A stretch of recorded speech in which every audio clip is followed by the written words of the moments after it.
All right, welcome back, everybody, to another reading of Jane Eyre by Charlotte Bronte. I'm very excited to continue on with this. Last time we were here, we learned of Jane Eyre and how she lost her parents and then became technically a ward to her aunt, and her aunt despises her because she doesn't like the fact that her sibling ran off and married somebody that the family doesn't like, and then they passed away. So now she has to deal with a child that's not her own. So Jane got in trouble for fighting with her cousin, and he basically hit her. And then she was sent into a room, and she was absolutely terrified because her uncle passed away in it. So she had a fit where she thought she saw a ghost or something, and then she wound up waking up in her own room again and just completely kind of lost at the fact that everybody's kind of being nice to her because she got so sick and had such an issue when she was in that room. And then now she talked to somebody and said, "Hey, I'm really depressed here. I wish I was anywhere but here," even though she's in this beautiful mansion, and she has many things that people of this time do not have, and this is in the Victorian era. So for her saying that, it sounds a little ungrateful, even though she has terrible cousins and her aunt's not the greatest. So there's something at work here, and she said she would love to go to school. So I think that's what's going to happen, is that she's going to get sent away to school, but we shall see. So I'm going to continue on, and that was just kind of a little blurb, a little explanation of to where we were and what we read up to last time. So please keep in mind, this is my first time reading Jane Eyre. I do know the story, and I have watched different pieces of media about it, so I do know how it goes. However, I've never read the physical novel, so please keep that in mind, and I will do my best to read to the best of my ability. And with that said, let's get on. Chapter 4. From my discourse with Mr. Lloyd, and from above reported conference between Bessie and Abbot, I gathered enough of hope to suffice as a motive for wishing to get well. A change seemed near. I desired and waited it in silence. It tarried, however. Days and weeks passed. I had regained my normal state of health, but no new allusion was made to the subject over which I brooded. Mrs. Reed surveyed me at times with a severe eye, but seldom addressed me. Since my illness, she had drawn a more marked line of separation than ever between me and her own children, appointing me a small closet to sleep in by myself, condemning me to take my meals alone and to pass all my time in the nursery, while my cousins were constantly in the drawing-room. Not a hint, however, did she drop about sending me to school. Still, I felt an instinctive certainty that she would not long endure me under the same roof with her, for her glance, now more than ever, when turned on me, expressed an insuperable and rooted aversion. Eliza and Georgiana, evidently acting according to orders, spoke to me as little as possible. John thrust his tongue in his cheek whenever he saw me, and once attempted chastisement, but I instantly turned against him, roused by the same sentiment of deep ire and desperate revolt from which had stirred my corruption before. He thought it better to desist, and ran from me, tittering execrations and vowing that I had burst his nose. I had indeed levelled that prominent feature as hard a blow as my knuckles could inflict, and when I saw that either that or my look daunted him, I had the greatest inclination to follow up my advantage to purpose. But he was already with his mamma. I heard him in a blubbering tone commence the tale of how that nasty Jane Eyre had flown at him like a mad cat, and he was stopped rather harshly. "Don't talk to me about her, John. I told you not to go near her.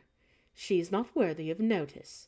I do not choose that either you or your sisters should associate with her." Here, leaning over the banister, I cried out suddenly, without all deliberating on my words, "They are not fit to associate with me. Mrs. Reed was rather a stout woman, but on hearing this strange and audacious declaration, she ran nimbly up the stair and swept me into a whirlwind into the nursery, and crushing me down on the edge of my crib, dared me in an emphatic voice to rise from that place, or utter one syllable during the remainder of the day. "What would Uncle Reed say to you if he were alive?" was my scarcely voluntary demand. I say scarcely voluntary because it seemed as if my tongue pronounced words without my will consenting to their utterance.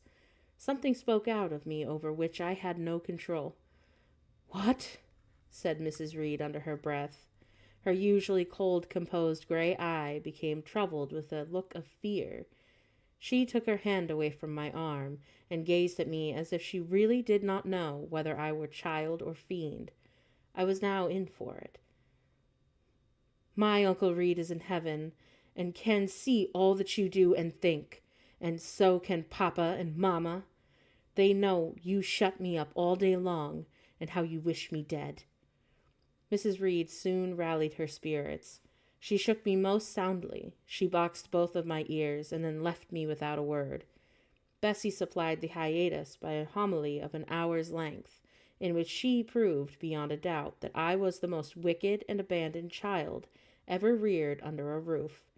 I half believed her, for I felt indeed only bad feelings surging in my breast. November, December, and half of January passed away.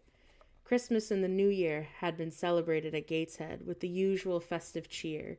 Presents had been exchanged, dinners and evening parties were given. From every enjoyment I was, of course, excluded. My share of the gaiety consisted in witnessing the daily appareling of Eliza and Georgiana, and seeing them descend into the drawing-room, dressed out in thin muslin frocks and scarlet sashes, with hair elaborately ringleted, and afterwards, in listening to the sound of the piano or the harp play below, to the passing to and fro of the butler and the footman, to the jingling of glass and china as refreshments were handed, to the broken hum of conversation as the drawing-room door opened and closed. When tired of this occupation, I would retire from the stairhead to the solitary and silent nursery. There, though somewhat sad, I was not miserable. To speak truth, I had not the least wish to go into company, for in company I was very rarely noticed, and if Bessie had been kind and companionable, I should have deemed it a treat to spend the evenings quietly with her, instead of passing them under the formidable eye of Mrs. Reed in a room full of ladies and gentlemen. But Bessie, as soon as she dressed her young ladies, used to take herself off to the lively regions of the kitchen and the housekeeper's room, generally bearing the candle along with her. I then sat with my doll on my knee till the fire got low, glancing around occasionally to make sure that nothing worse than myself haunted the shadowy room, and when the embers sank to a dull red, I undressed hastily, tugging at knots and strings as best as I might, and sought shelter from cold and darkness in my crib. To this crib I will always take my doll.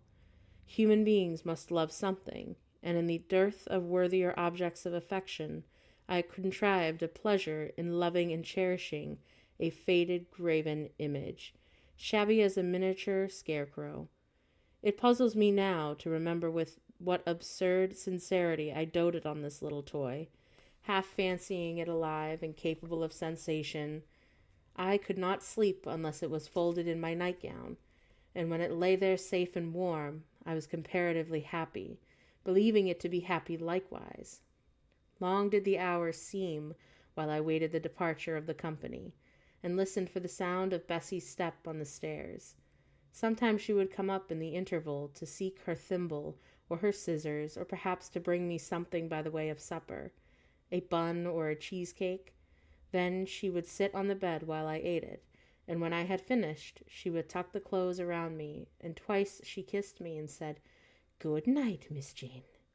And thus gentle, Bessie seemed to me the best, prettiest, kindest being in the world, and I wished most intensely that she would always be so pleasant and so amiable, to never push me about or scold or task me unreasonably, as she was often wont to do.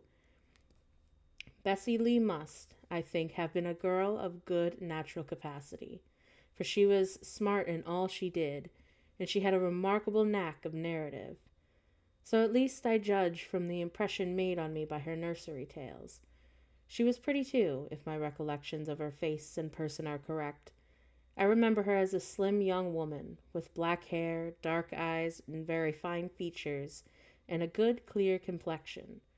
But she had a capricious and hasty temper, and indifferent ideas of principle or justice. Still, such as she was, I preferred her to anyone else at Gateshead Hall. It was the 15th of January, about 9 o'clock in the morning. Bessie was gone down to breakfast. My cousins had not yet been summoned to their mamma. Eliza was putting on her bonnet and warm garden coat to go and feed her poultry, an occupation of which she was fond of, and not less so of selling the eggs to the housekeeper and hoarding up the money she thus obtained. She had a turn for traffic and a marked propensity for saving, shown not only in the vending of eggs and chickens, but also in driving hard bargains with the gardener about flower roots, seeds, and slips of plants, that functionary having orders from Mrs. Reed to buy of his young lady all the products of her parterre that she had wished to sell. And Eliza would have sold the hair off of her head if she could have made a handsome profit. As to her money, she first secreted it in odd corners, wrapped in a rag or an old curled paper. But some of these hoards having been discovered by the housemaid Eliza, fearful of one day losing her valued treasure, consented to entrust her to her mother, at an usurious rate of interest, 50 or 60%, which with interest she exacted every quarter, keeping her accounts in a little notebook with anxious accuracy. Georgiana sat on a high stool, dressing her hair at the glass and interweaving her curls with artificial flowers and faded feathers, of which she had found a store in a drawer in the attic. I was making my bed, having received strict orders from Bessie to get it arranged before she returned. Having spread the quilt and folded my nightdress, I went to the window seat to put in order some picture books and a doll's house furniture that had been scattered there.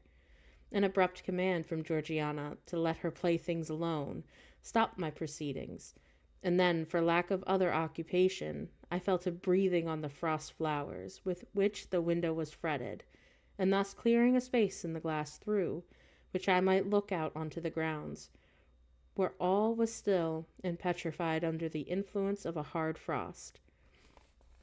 From this window were visible the porter's lodge and the carriage road, and just as I had dissolved so much of the silver-white foliage veiling the panes as left the room to look out, I saw the gates thrown open and a carriage roll through. I watched it ascending the drive with indifference. Carriages often came to Gateshead, but none ever brought visitors in whom I was interested. It stopped in front of the house. The doorbell rang loudly. The newcomer was admitted. All this being nothing to me, my vacant attention soon found livelier attraction in the spectacle of the little hungry robin, which came and chirped on the twigs of the leafless cherry tree nailed against the wall near the casement. The remains of my breakfast of bread and milk stood on the table, and having crumbled a morsel of roll, I was tugging at the sash to put out the crumbs on the window, when Bessie came running upstairs to the nursery. "Aye, Miss Jane, take off your pinafore. What are you doing there? Have you washed your hands and face this morning?" I gave another tug before I answered, for I wanted the bird to be secure of its bread. The sash yielded. I scattered the crumbs, some on the stone sill, some on the cherry tree bough. Then, closing the window, I replied, "No, Bessie, I have only just finished dusting." "Aye, troublesome, careless child. And what are you doing now? You look quite red, as if you had been about some mischief. Oh, what were you opening the window for?" I was spared the trouble of answering, for Bessie seemed in too great a hurry to listen to explanations. She hauled me to the washstand, inflicted a merciless but happily brief scrub on my face and hands with soap, water, and a coarse towel. And then she disciplined my head with a bristly brush, denuded of my pinafore, and then hurrying me to the top of the stairs, bid me go down directly, as I was wanted in the breakfast room. I would have asked who wanted me. I would have demanded of if Mrs. Reed was there, but Bessie was already gone, and had closed the nursery door upon me. I slowly descended. For nearly 3 months I had never been called to Mrs. Reed's presence. Restricted so long to the nursery, the breakfast dining, and the drawing rooms were become for me awful regions on which it dismayed me to intrude. I stood in the empty hallway. Before me was the breakfast room door, and I stopped, intimidated and trembling. What a miserable little poltroon had fear, engendered of unjust punishment, made of me in these days! I feared to return to the nursery. I feared to go forward to the parlor. 10 minutes I stood in agitated hesitation. The vehement ringing of the breakfast room bell decided me. I must enter.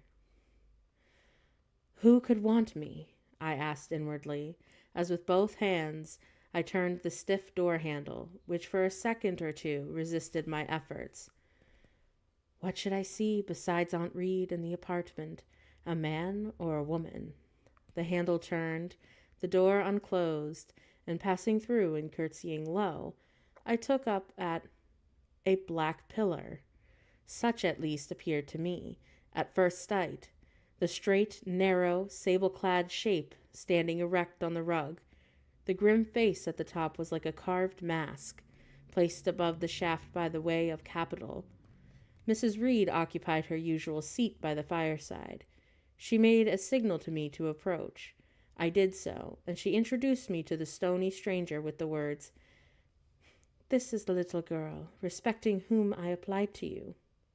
He, for it was a man, turned his head slowly towards where I stood, and having examined me with 2 inquisitive-looking gray eyes, which twinkled under a pair of bushy brows, said solemnly in a bass voice, "Her size is small. What is her age?" 10 years. "So much," was the doubtful answer, and he prolonged his scrutiny for some minutes. Presently he addressed me. "Your name, little girl?" "Jane Eyre, sir." In uttering these words, I looked up. He seemed to me a tall gentleman, but then I was very little. His features were large, and they, with all the lines of his frame, were equally harsh and prim.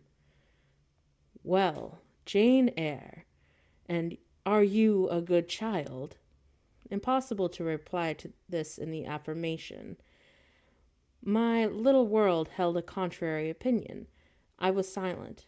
Mrs. Reed answered for me by an expressive shake of her head, and then adding soon, "Perhaps the less said on the subject the better, Mr. Brocklehurst." "Sorry indeed to hear it. She and I must have some talk." And bending from the perpendicular, he installed his person in the armchair opposite Mrs. Reed. "Come here," he said. I stepped across the rug, and he placed me square and straight before him. What a face he had, now that it was almost on a level with mine.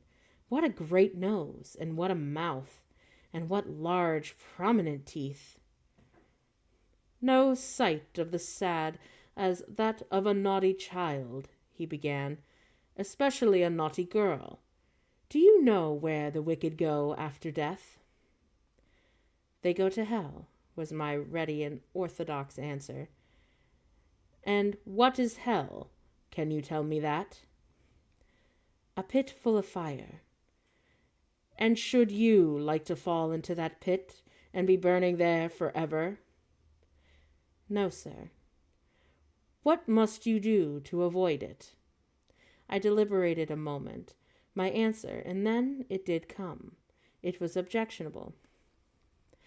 "I must keep in good health and not die." "How can you keep in good health? Children younger than you die daily. I buried a little child of 5 years old only a day or two since. a good little child, whose soul is now in heaven. It is to be feared the same could not be said of you, were you to be called hence. Not being in a condition to remove his doubt, I only cast my eyes down on the 2 large feet planted on the rug, and sighed, wishing myself far away. I hope that sigh is from the heart, and that you repent of ever having been the occasion of discomfort to your excellent benefactress. Benefactress? Benefactress? I said inwardly. They all call Mrs. Reed my benefactress. If so, a benefactress is as disagreeable a thing. Do you say your prayers night and morning? Continued my interrogator. Yes, sir. Do you read your Bible? Sometimes. With pleasure. Are you fond of it? I like Revelations and the book of Daniel and Genesis and Samuel and a little bit of Exodus and some parts of Kings and the Chronicles and Job and Jonah. And the Psalms? I hope you like those too. No, sir. No? Oh, shocking. I have a little boy younger than you who knows 6 Psalms by heart, and when you ask him which he would rather have, a gingerbread nut to eat or a verse of Psalm to learn, he says, "Oh, the verse of Psalm. Angels sing psalms," he says. "I wish to be a little angel here now." He then gets 2 nuts in recompense for his infant piety. Psalms are not interesting, I remarked. That proves that you do have a wicked heart, and you must pray to God to change it, to give you a new and clean one, to take away your heart of stone and give you a heart of flesh. I was about to propound a question touching the manner in which that operation of changing my heart was to be performed, when Mrs. Reed interposed, telling me to sit down. She then proceeded to carry on the conversation herself. Mr. Brocklehurst, I believe I intimated in the letter which I wrote you 3 weeks ago that this little girl has not quite the character and disposition I could wish. Should you admit her into Lowood School, I should be glad if the superintendent and teachers were requested to keep a strict eye on her, and above all to guard against her worst fault, a tendency to deceit. I mention this in your hearing, Jane, that you may not attempt to impose on Mr. Brocklehurst. Well might I indeed. Well, I might dislike Mrs. Reed, for it was her nature to wound me cruelly. Never was I happy in her presence. However carefully I obeyed, however strenuously I strove to please her, my efforts were still repulsed and repaid by such sentences as the above.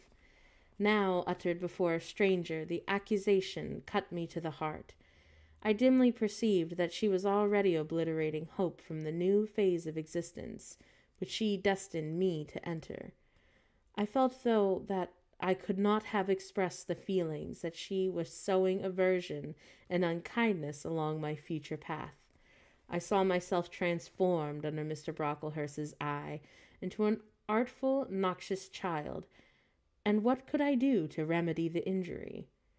Nothing indeed, I thought to myself, as I struggled to repress a sob, and hastily wiped away some tears, the impotent evidences of my anguish.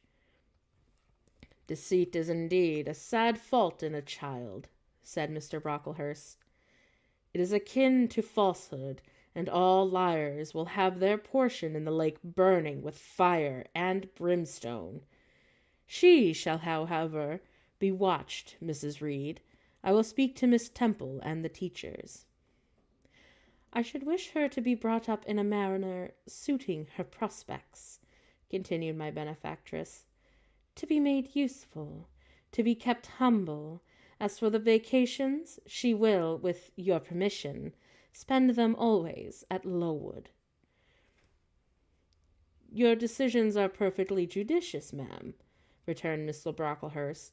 Humility is a Christian grace, and one particularly appropriate to the pupils of Lowood. I, therefore, particularly appropriate to the God dang it. Therefore I direct that especial care shall be bestowed on the cultivation amongst them. I have studied how to best mortify them in the worldly sentiment of pride, and yet the other day I had a pleasing proof of my success. My second daughter, Augusta, went with her mamma to visit the school, and on her return she exclaimed, "Oh, papa, dear papa, how quiet and plain all the girls at Lowood looked, with their hair combed behind their ears, and their long pinafores, and those little holland pockets outside their little frocks. They're almost like poor people's children," and said that they looked at my dress and mamma's as if they had never seen a silk gown before. Yes, this is the state of things that I quite approve, returned Mrs. Reed. Had I sought all England over, I could scarcely have found a system more exacting and more fitting a child like Jane Eyre. Consistency, my dear Mr. Brocklehurst. I advocate consistency in all things. Consistency, madam, is the first of Christian duties, and it is been observed in every arrangement connected with the establishment of Lowood. Plain fare, simple attire, unsophisticated accommodations, hardy and active habits, such is the order of the day in the house and its inhabitants. Quite right, sir. I may then depend upon this child being perceived as a pupil at Lowood, and their being trained in conformity to her position and prospects. Madam, you may. She shall be placed in that nursery of chosen plants, and I trust she will show herself grateful in the inestimable privilege of her election. I will send her, then, as soon as possible, Mr. Brocklehurst, for I assure you I feel anxious to be relieved of a responsibility that was becoming too irksome. No doubt, madam. And now I wish you good morning. I shall return to Brocklehurst Hall in the course of a week or two. My good friend, the Archdeacon, will not permit me to leave him sooner. I shall send Miss Temple notice that she is to expect a new girl, so that there will be no difficulty about receiving her. Goodbye. Goodbye, Mr. Brocklehurst. Remember me to Mrs. and Miss Brocklehurst, and to Augusta and Theodore and Master Broughton Brocklehurst. I will, madam. Little girl, here is the book entitled The Child's Guide. Read it with prayer, especially that part containing an account of the awfully sudden death of Martha G., a naughty child addicted to the falsehood and deceit. With these words, Mr. Brocklehurst put into my hand a thin pamphlet sewn in a cover, and having rung for his carriage, he departed. Mrs. Reed and I were left alone. Some minutes passed in silence. She was sewing. I was watching her. Mrs. Reed might be at the time some 6 or 37. She was a woman of robust frame, square-shouldered and strong-limbed. Not tall, and though stout, not obese. She had a somewhat large face, and underjaw being much developed and very solid. Her brow was low, her chin large and prominent, mouth and nose sufficiently regular. Under her light brows glimmered an eye devoid of ruth. Her skin was dark and opaque, her hair nearly flaxen, her constitution was sound as a bell. Illness never came to her. She was an exact, clever manager of her household and tenantry, were thoroughly under her control. Her children only at times defied her authority and laughed, and she dressed well, and had a presence and a port calculated to set off handsome attire. Sitting on a low stool a few yards from her armchair, I examined her figure. I perused her features. In my hand I held the tract containing the sudden death of the liar, to which narrative my attention had been appointed to an appropriate warning. What had just passed? What Mrs. Reed had said concerned me to Mr. Brocklehurst. The whole tenor of their conversation was recent, raw, and stinging in my mind. I had felt every word as acutely as I heard it plainly, and a passion of resentment fermented now within me. Mrs. Reed looked up from her work. Her eye settled on mine, her fingers at the same time suspended their nimble movements. "Go. Out of the room. Return to the nursery," was her mandate. My look, or something else, must have struck her so offensive, for she spoke with extreme, though suppressed, irritation. I got up and went to the door. I came back again. I walked to the window across the room. Then I close up to her. Speak I must. I had been trodden on severely and must turn. But how? What strength had I to dart retaliation at my antagonist? I gathered my energies and launched them in this blunt sentence. I am not deceitful. If I were, I should say that I loved you. But I declare that I do not love you. I dislike you the worst of anybody in the world, except John Reed. And this book about the liar, you may give it to your girl, Georgiana, for it is she who tells lies, and not I. Mrs. Reed's hands lay on her work inactive. Her eye of ice continued to dwell freezingly on mine. "What more do you have to say?" she asked, rather in the tone in which a person might address an opponent of adult age, rather than such as an ordinary child. That eye of hers, that voice, stirred every antipathy that I had. Shaking from head to foot, thrilled with ungovernable excitement, I continued. "I am glad you are no relation of mine. I will never call you aunt again as long as I live. I will never come to see you when I am grown up. And if anybody asks me how I liked you and how you treated me, I will say the very thought of you makes me sick, and that you treated me with miserable cruelty." "How dare you affirm that, Jane Eyre?" "How dare I, Mrs. Reed? How dare I? Because it is the truth. You think I have no feelings and that I can do without one bit of love or kindness. But I cannot live so, and you have no pity. I shall remember how you thrust me back roughly and violently, and thrust me back into that red room, and locked me up there to my dying day. Though I was in agony, though I cried out while suffering with distress, have mercy, Aunt Reed. And that punishment you made me suffer because your wicked boy struck me, knocked me down for nothing. I will tell anybody who asks me questions this exact tale.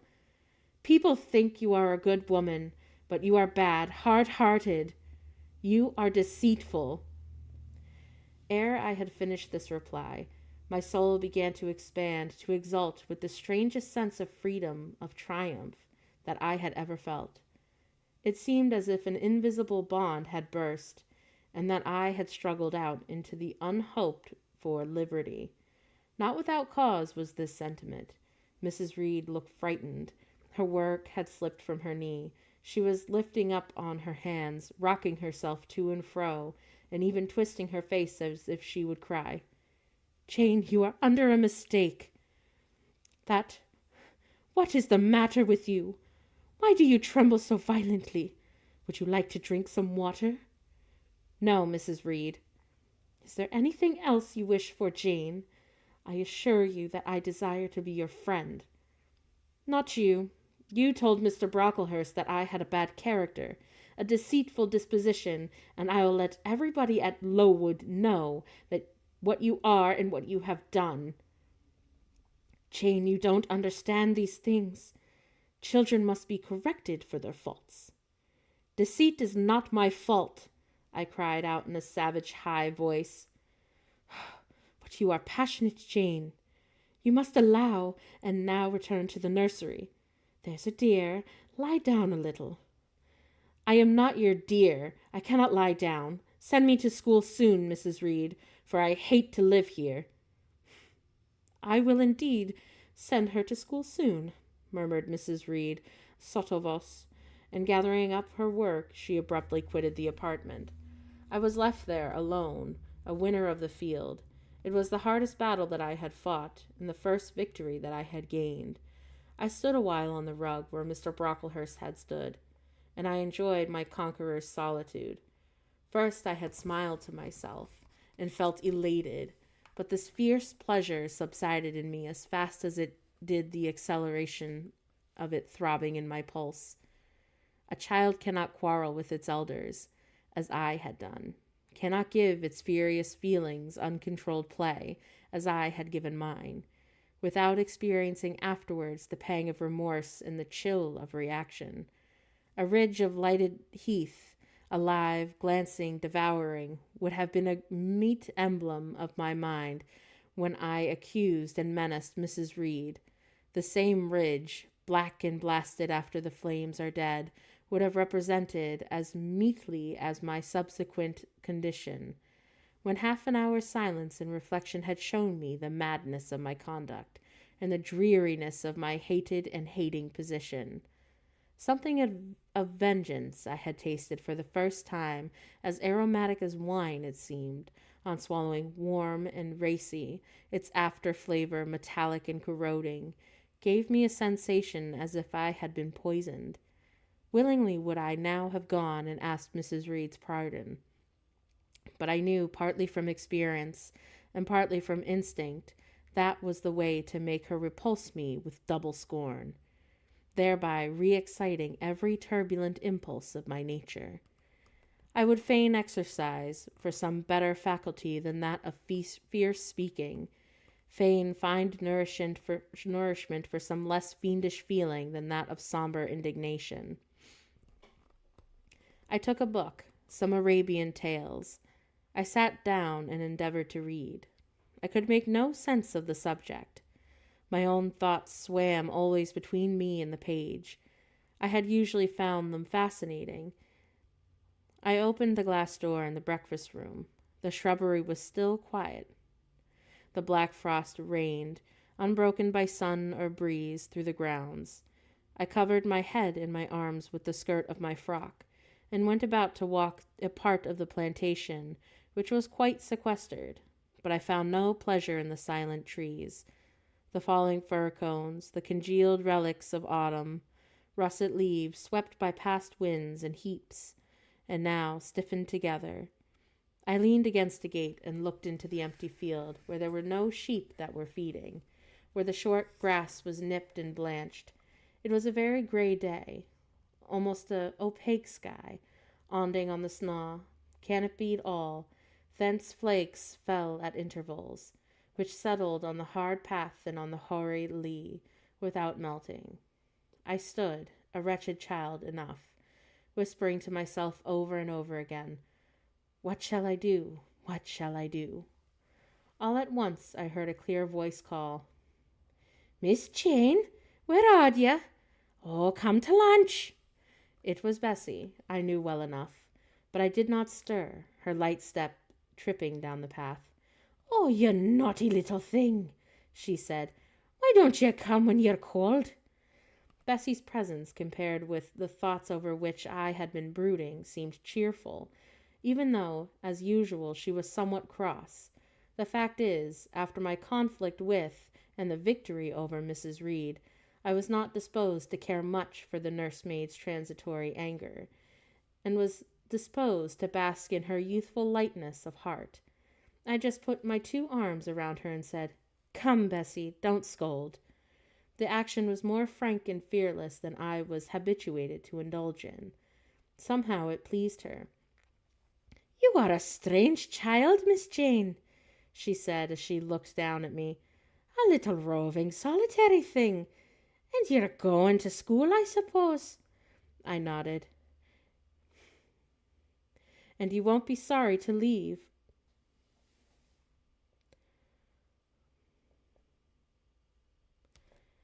"Well, I am sorry to see you leave, but that is because you're such a queer, frightened little thing. You should be bolder." "What, and get more knocks?" "Nonsense. But you're rather put upon, that's certain. My mother said that when she came to see me last week, that she would not like a little one of her own to be in your place. Now come in. I've some good news for you." "I don't think you have, Bessie." "Child, what do you mean? What sorrowful eyes you fix on me? Well, but Mrs. and the young ladies and the Master John are going out to tea this afternoon, and you shall have tea with me. I'll cook and bake ye a little cake, and then ye shall help me to look over your drawers, for I am soon to pack your trunk. Mrs. intends to send you to leave Gateshead in a day or two, and ye shall choose what toys ye like to take with ye.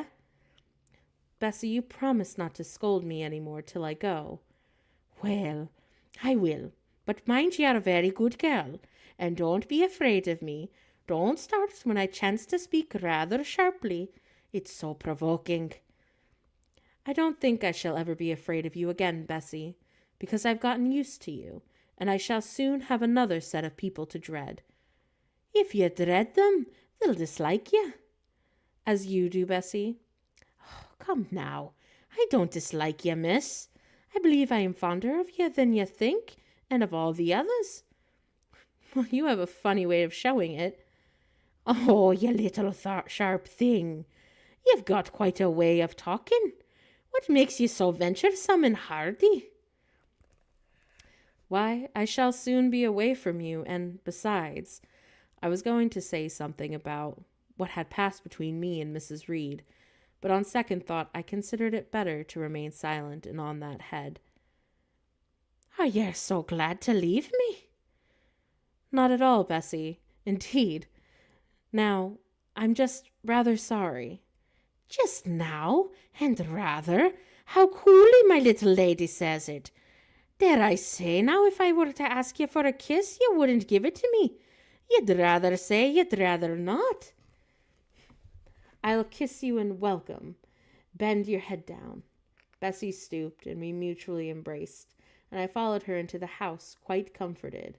That afternoon lapsed in peace and harmony, and in the evening Bessie told me some of her most enchanting stories, and sang me some of her sweetest songs. Even for me, life had its gleams of sunshine.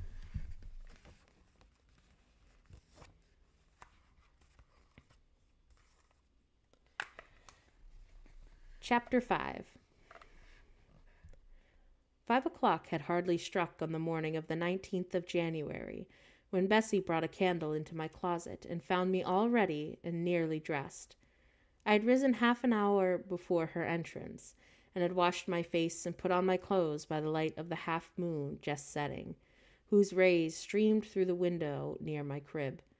I was to leave Gateshead that day by coach, which passed the lodge gates by 6 a.m. Bessie was the only person yet risen. She had lit a fire in the nursery, where she now proceeded to take my breakfast. Few children can eat when excited with the thoughts of a journey, nor could I. Bessie, having pressed me in vain to take a few spoonfuls of the boiled milk and bread that she had prepared for me, wrapped up some biscuits in a paper and put them into my bag. Then she helped me on with my plessie and bonnet, and wrapping herself in a shawl, she and I left the nursery. As we passed Mrs. Reed's room, she said, "Will you go in and bid Mrs. good-bye?" "No, Bessie. She came to my crib last night when you were gone to supper, and I said I need not disturb her in the morning, or my cousins either. She told me to remember that she had always been my best friend, and to speak of her and be grateful to her accordingly." "What did you say, miss?" "Well, nothing. I covered my face with the bedclothes and turned from her to the wall." "That was wrong, Miss Jane." "It was quite right, Bessie. Your missus has not been my friend, and she has been my foe." "Oh, Miss Jane, don't say so." "Goodbye to Gateshead," I cried as soon as we passed through the hall and went out the front door. The moon was set and it was very dark. Bessie carried a lantern, whose light glanced on wet steps and gravel road, sodden by a recent thaw. Raw and chill was the winter morning. My teeth chattered as I hastened down the drive. There was a light in the porter's lodge. When we reached it, we found that the porter's wife was kindling her fire. My trunk, which had been carried down the evening before, stood corded at the door. It wanted but a few minutes of 6, and shortly after that hour had struck, the distant roll of wheels announced the coming coach. I went to the door and watched its lamps approach rapidly through the gloom. she going by herself?" asked the porter's wife. "Yes." "And how far is it?" 50 miles. "What a long way! I wonder Mrs. Reed's not afraid to trust her so far alone." The coach drew up. There it was at the gates with its 4 horses and its top laden with passengers. The guard and the coachman loudly urged haste. My trunk was hoisted up. I was taken from Bessie's neck, to which I clung with kisses. "Be sure to take good care of her," she cried to the guard as he lifted me into the inside. "Aye, aye," was the answer. The door was slapped to, and a voice exclaimed, "All right," and we drove. Thus I was severed from Bessie and Gateshead, thus whirled away to the unknown, and as I then deemed, remote and mysterious regions. I remember but little of the journey. I only know that the day seemed to me of a preternatural length, and that we appeared to travel over hundreds of miles of road. We passed through several towns, and in one, a very large one, the coach stopped. The horses were taken out, and the passengers alighted to dine. I was carried into an inn, where the guard wanted me to have some dinner. But as I had no appetite, he left me in an immense room with a fireplace at each end, a chandelier pendant from the ceiling, and a little red gallery high up against the wall, filled with musical instruments. Here I walked about for a long time, feeling very strange and mortally apprehensive of someone coming in to kidnap me, for I believed in kidnappers. Their exploits had been frequently figured in Bessie's fireside chronicles. At last the guard returned once more. I was stowed away into the coach. My protector mounted his own seat, sounded his hollow horn, and away we rattled over the stony street of L. The afternoon came on wet and somewhat misty. As it waned into dusk, I began to feel that we were getting very far indeed from Gateshead. We ceased to pass through towns. The country changed. Gray hills heaved up around the horizon. As twilight deepened, we descended a valley, dark with wood, and long after night had overclouded the prospect, I heard a wild wind rushing amongst the trees. Lulled by the sound, I at last dropped asleep. I had not long slumbered when the sudden cessation of motion woke me. The coach door was open, and a person like a servant was standing at it. I saw her face and dressed by the light of the lamps. "Is there a little girl here called Jane Eyre?" she asked. I answered, "Yes," and was then lifted out. My trunk was handed down, and the coach instantly drove away. I was stiff with long sitting, and bewildered with noise and motion of the coach. Gathered my faculties, I looked about me. Rain, wind, and darkness filled the air. Nevertheless, I dimly discerned a wall before me, and a door open in it. Through this door I passed with my new guide. She shut and locked it behind her. There was now visible a house or houses, for the building spread far, with many windows and lights burning in some. We went up a broad, pebbly path, splashing wet, and were admitted to a door. Then a servant led me through a passage into a room with a fire, where she left me alone. I stood and warmed my numb fingers over the blaze. Then I looked around. There was no candle, but the uncertain light from the hearth showed. But by intervals, papered walls and carpet curtains, shining mahogany furniture. It was a parlor, not so spacious or splendid as the drawing-room at Gateshead, but comfortable enough. I was puzzling to make out the subject of a picture on the wall, when the door opened and an individual carrying a light entered. Another followed close behind. The first was a tall lady with dark hair, dark eyes, and a pale and large forehead. Her figure was partly enveloped in a shawl. Her countenance was grave, her bearing erect.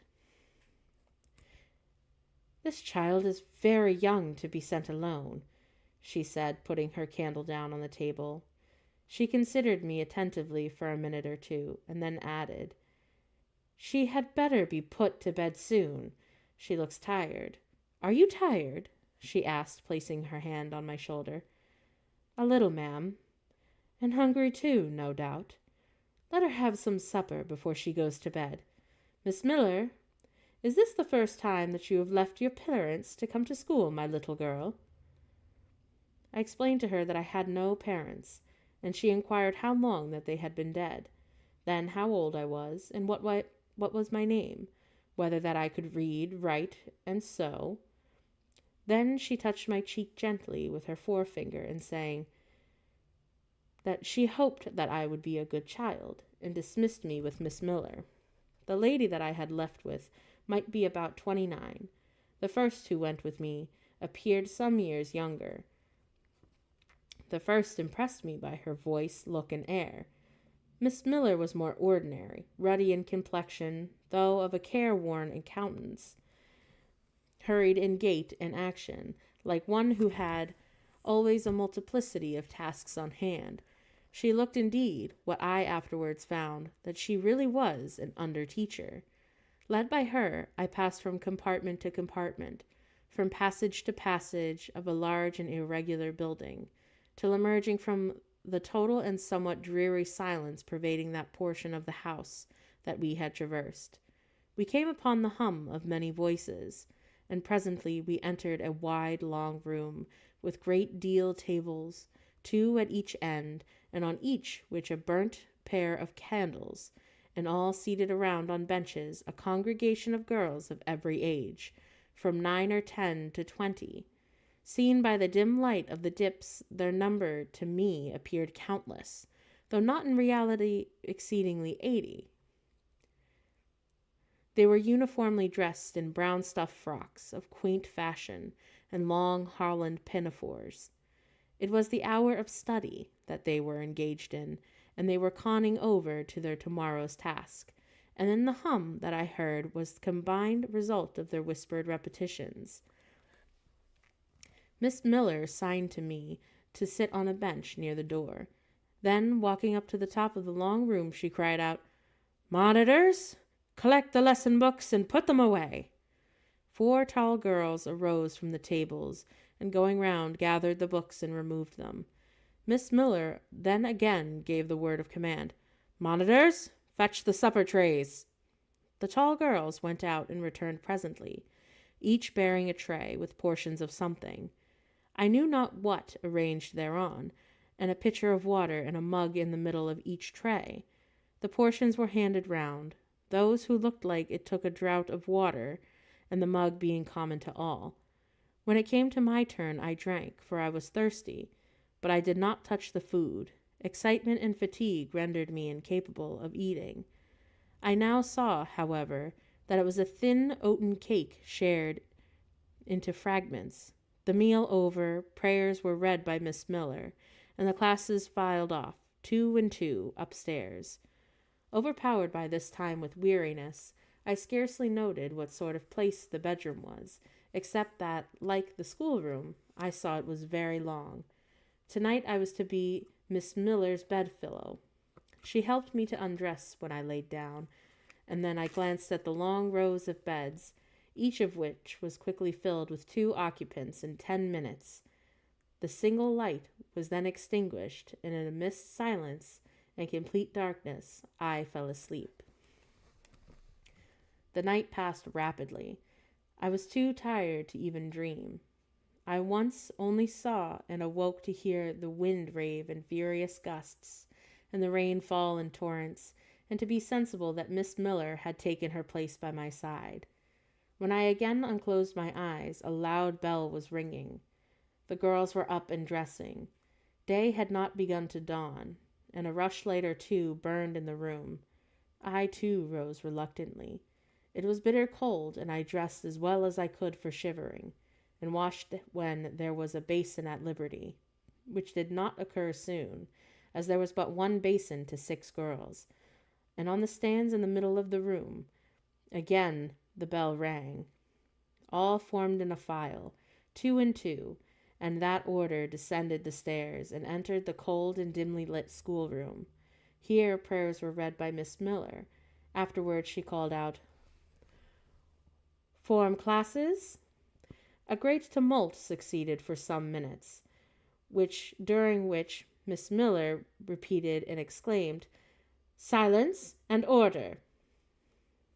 When it subsided, I saw them all drawn up in 4 semicircles, before 4 chairs placed at 4 tables. All held books in their hands, and a great book, like a Bible, lay on each table, before the vacant seat. A pause of some seconds succeeded, filled up by the low, vague hum of numbers. Miss Miller walked from class to class, hushing this indefinite sound. A distant bell tinkled. Immediately 3 ladies entered the room. Each walked to a table and took her seat. Miss Miller assumed the 4th vacant chair, which was the nearest to the door, and around which the smallest of the children were assembled. To this inferior class I was called, and placed at the bottom of it. Business now began. The day's collect was repeated. Then certain texts of Scripture were said, and to these succeeded a protracted reading of the chapters in the Bible, which lasted an hour. By the time that exercise was terminated, day had fully dawned. The indefatigable bell now sounded for the 4th time. The classes were marshaled and marched into another room for breakfast. How glad I was to behold a prospect of getting something to eat. I was now nearly sick from inanition, and having taken so little the day before. The refectory was great, a low-ceiled, gloomy room. On 2 long tables were smoked basins of something hot, which, however, to my dismay, sent forth an odor far from inviting. I saw a universal manifestation of discontent when the fumes of the repast met the nostrils of those destined to swallow it. From the van of the procession, the tall girls of the 1st class rose and whispered the words, "Disgusting! The porridge is burnt again!" "Silence!" ejaculated a voice, not that of Miss Miller, but one of the upper teachers, a little and dark personage, smartly dressed but of somewhat morose aspect, who installed herself at the top of one table, while a more buxom lady presided at the other. I looked in vain for her that I had first seen the night before. She was not visible. Miss Miller occupied the foot of the table where I sat, and in a strange foreign-looking elderly lady, the French teacher, as I afterwards found, took the corresponding seat at the other board. A long grace was said and a hymn sung. Then a servant brought in some tea for the teachers, and the meal began. Ravenous and now very faint, I devoured a spoonful or 2 of my portion without thinking of its taste. But the first edge of hunger blunted. I perceived that I had got in hand a nauseous mess. Burnt porridge is almost as bad as rotten potatoes. Famine itself soon sicken over it. Spoons were moved slowly.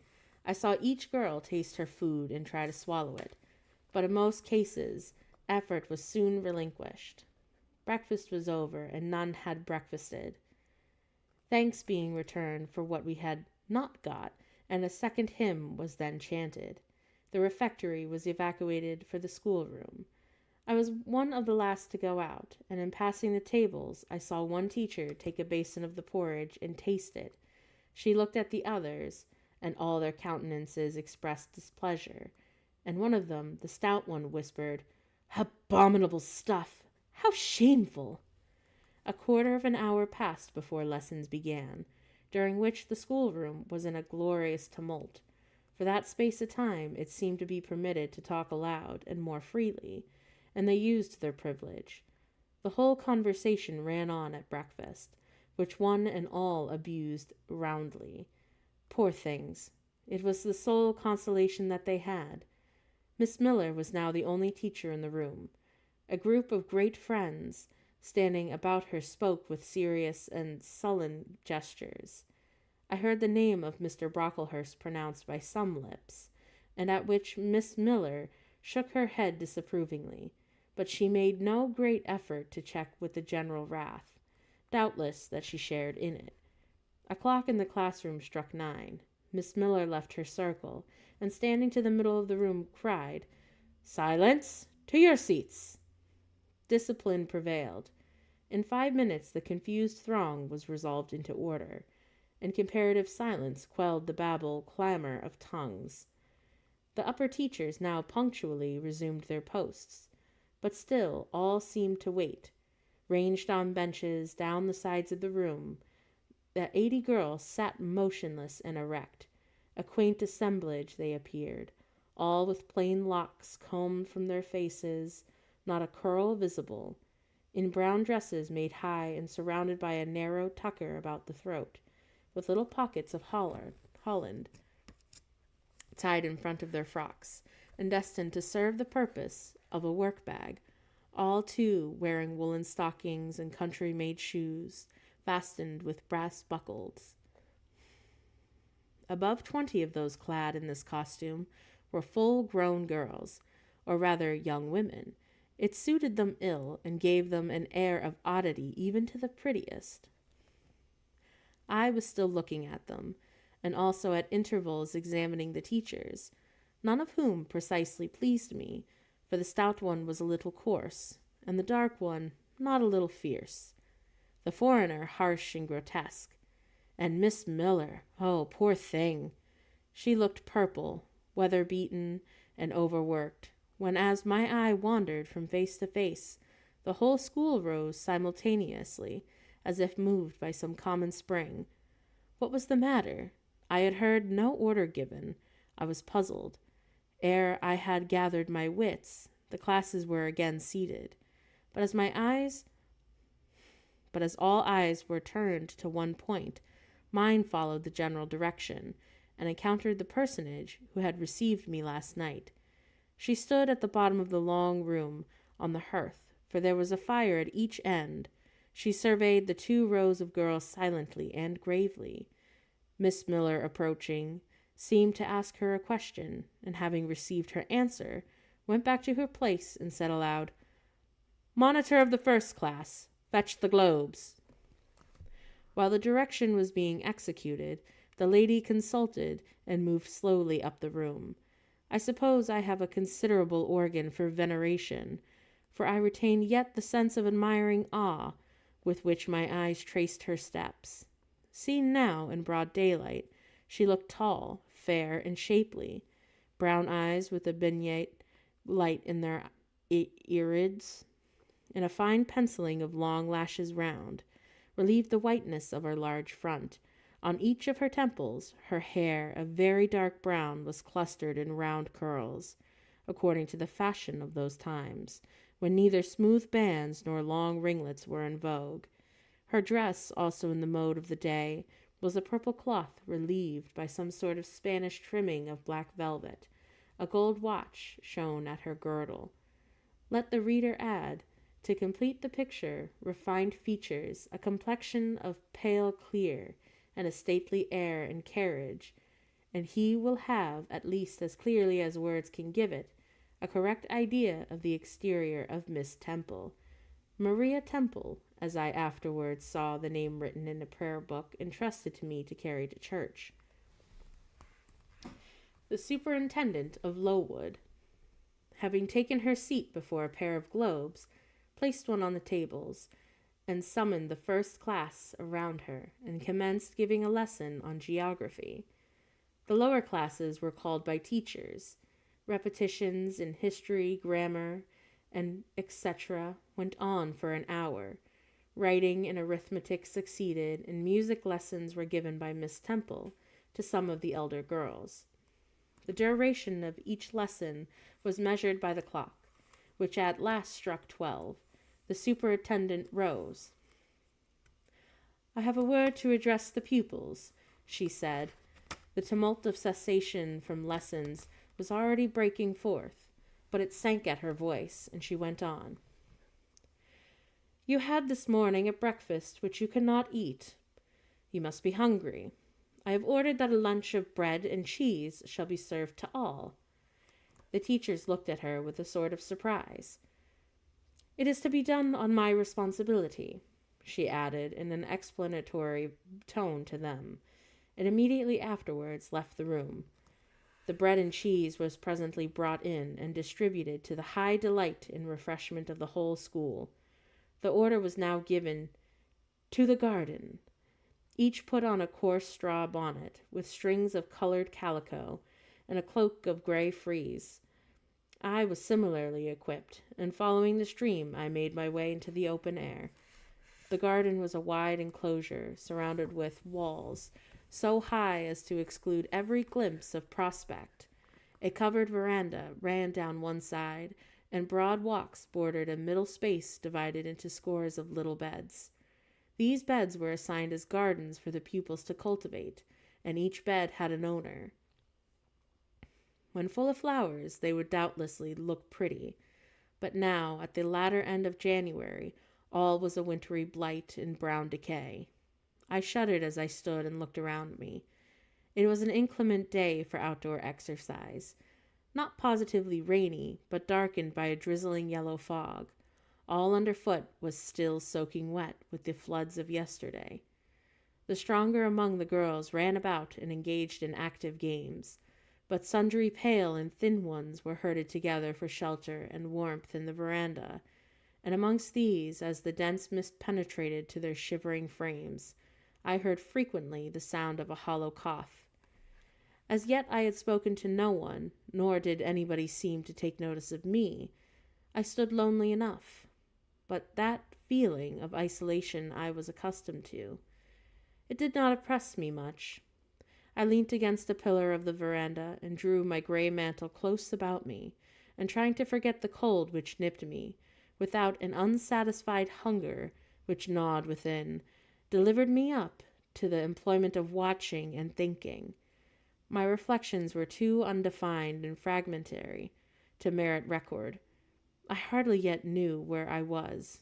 Gateshead had been my past life, and seemed to float away on an immeasurable distance. The present was vague and strange, and of future I could form no conjecture. I looked round the convent-like garden, and then up at the house, a large building, half of which seemed gray and old, and the other half quite new. The new part, containing the schoolroom and the dormitory, was lit by a mullioned and latticed window, which gave it a church-like aspect. A stone tablet over the door bore this inscription: Lowood Institution. This portion was rebuilt A.D. by Naomi Brocklehurst of Brocklehurst Hall in this country. Let your light so shine before men that they may see your good works and glorify your Father which is in heaven. St. Matt, version 16. I read these words over and over again. I felt that an explanation belonged to them, and was unable to fully penetrate their import. I was still pondering the signification of institution, and endeavoring to make out a connection between the first words and the verse of Scripture, which the sound of a cough close behind me made me turn my head. I saw a girl sitting on the stone bench near. She was bent over a book, on the perusal of which she seemed intent. From where I stood, I could see the title. It was Rasselas, a name that struck me as strange, and consequently attractive. In turning a leaf, she happened to look up, and I said to her directly, "Is your book interesting?" I had already formed the intention of asking her to lend it to me some day. "I like it," she answered, after a pause or two, during which she examined me. "Well, what is it about?" I continued. I hardly know where I found the hardihood thus to open the conversation with a stranger. The step was contrary to my nature and my habits, but I think her occupation touched a chord of sympathy somewhere, for I too liked reading, though of a frivolous and childish kind. I could not digest or comprehend the serious or substantial. "You may look at it," she replied, offering me the book. I did so. A brief examination convinced me that the contents were less taking than the title Rasselas. It looked dull to my trifling taste. I saw nothing about fairies, nothing about genii. No bright variety seemed spread over the closely printed pages.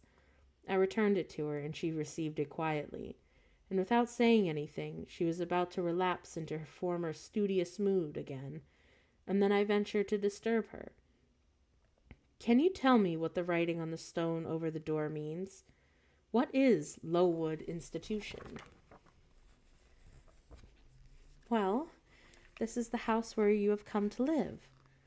And why do they call it an institution? Is it any way different from other schools? It is partly a charity school. You and I and all the rest of us are charity children. I suppose you are an orphan. Are you not? Or is your mother or father dead? Both died before I can remember. Well, all the girls here have lost either one or both of their parents, and this is called an institution for educating orphans. Do we pay no money, or do they keep us for nothing? Well, we pay, or our friends pay, £15 a year for each. Then why do they call us charity children?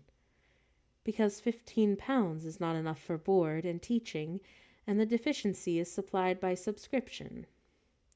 Who subscribes? Different benevolent-minded ladies and gentlemen in this neighborhood and in London. Who is Naomi Brocklehurst? That's the lady who built this new part of the house, as the tablet records, and whose son overlooks and directs everything here. Why? Because he is treasurer and manager of the establishment. Then this house does not belong to the tall lady who wears a watch and who said we were to have some bread and cheese? To Miss Temple? Oh, no. I wish it did. She has to answer to Mr. Brocklehurst for all she does. Mr. Brocklehurst buys all of our food and all of our clothes.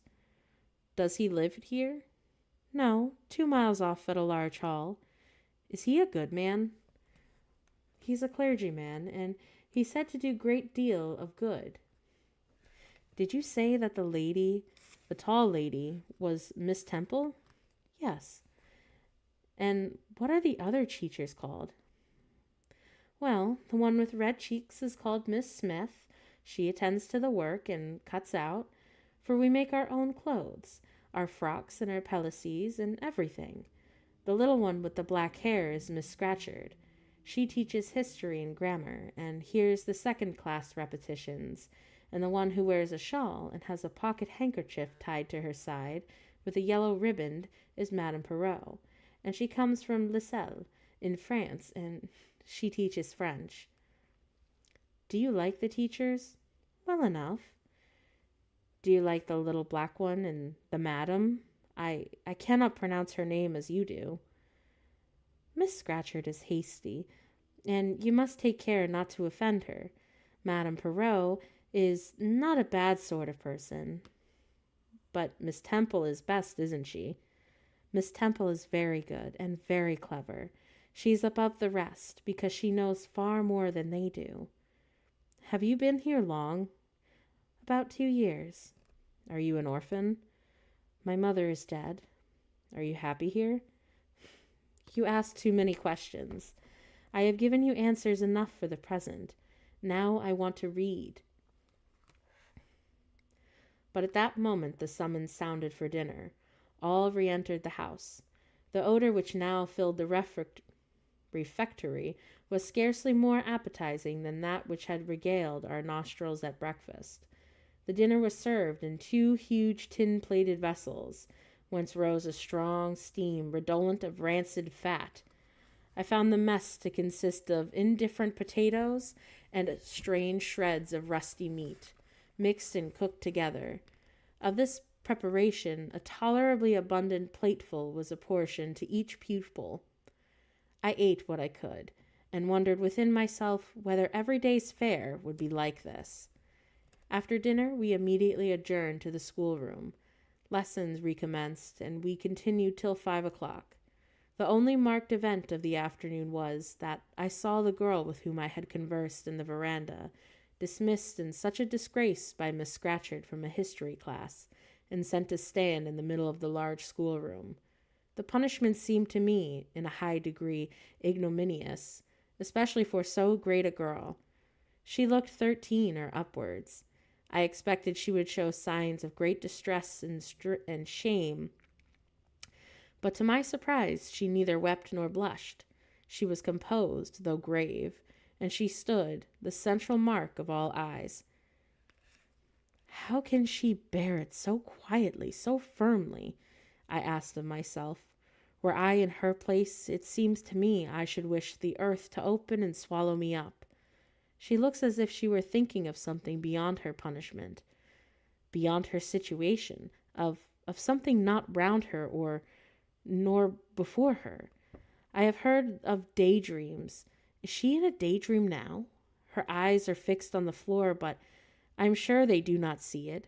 Her sight seems to have gone down into her heart, and she is looking at what she can remember, I believe, not what is really present before her. I wonder what sort of girl she is, whether good or naughty. Soon after 5 p.m. we had another meal, consisting of a small mug of coffee and half a slice of brown bread. I devoured my bread and drank my coffee with relish, but I should have been glad as of much more. I was still hungry. Half an hour's recreation succeeded, then study, then the glass of water, and the piece of oat cake, prayers, and bed. Such was my first day at Lowood School. Whew, that was a long chapter. So the story is starting to pick up, and I feel like Jane is somebody who is just kind of in this situation, is just trying to figure things out. I'm kind of pleasantly surprised as to how well this is written. I'm finding myself having a very easy time with this, so I'm really liking this so far. Now, if you guys did like, listening to me read Jane Eyre, please like, subscribe, or follow. I do tend to stream pretty regularly, and I will be streaming again tomorrow at 8 p.m. Eastern Time. And if you're just joining now, you can always find this on my YouTube channel if you want to listen to this or if you missed out on it. So yeah, in the comments below, let me know what you think and where you think the story is going to end up. And if you feel like it, feel free to give me recommendations or things that I could do better to make the stream more interesting. And yeah, with that being said, I hope you all stay safe and stay